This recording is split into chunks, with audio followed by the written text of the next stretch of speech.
लंकेश, फिर तूने अपनी ही ध्यान कर डाला, गिरिमंडल चूर चूर होगा, पृथ्वी थर थर थर्राएगी, गूंजेगा कहत गणेश का तेरी हस्ती और गणेश।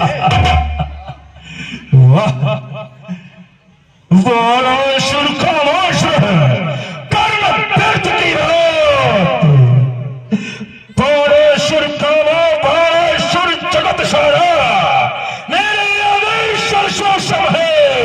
जिन महादेव ने शेषनाग को तारा कर आभूषण है, और सुन बारिश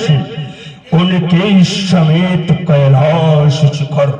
सुन बारिश उनके समेत कैलाश शिखर, एक हाथ पर तारा है,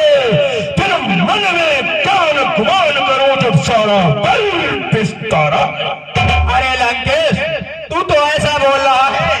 जैसे स्वयंवर में निमंत्रण पाके आया है, तो बिना निमंत्रण के आया है लंकेश, और हमसे ऐसी बात कर रहा है। 10 का अंदर